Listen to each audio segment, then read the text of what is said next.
And President Barack Obama is coming under fire from Congress for launching the military operation there without approval from the lawmakers. RT's Gaynette Chikan reports now from Washington.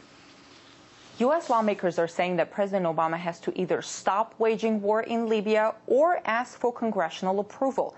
The lawmakers claim that the military action will violate the 1973 War Powers Resolution if it does not end by Friday. And they mean this Friday, 90 days after the intervention began.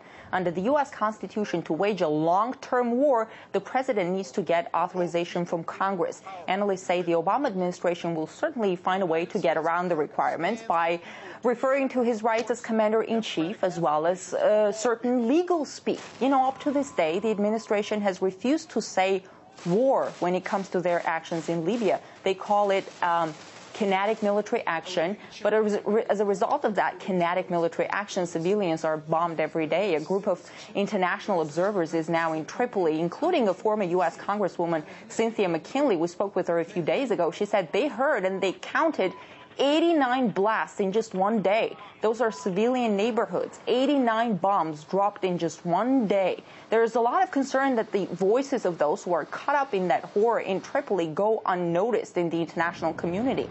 But here in the U.S., it seems the voices of the majority of Americans, those who oppose the U.S. military involvement in Libya, also go unnoticed by the White House.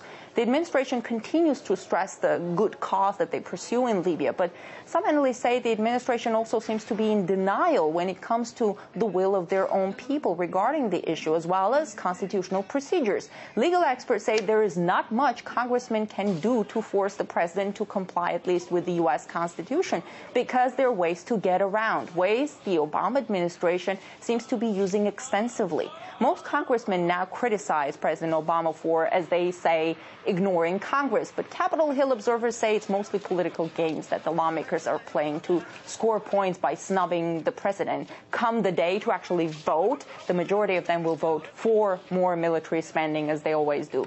But there is a small bipartisan group of congressmen, 10 people in it, who went further than verbal rebukes, and they sued President Obama on the grounds that he's violating the Constitution. But everybody here knows that the lawsuit is certain to be dismissed on procedural grounds, because the U.S. Supreme Court has determined that members of Congress do not have standing to file such suits. And this is where it hits a dead end, and it makes many wonder whether or not U.S. lawmakers actually have the capacity to effectively represent the people.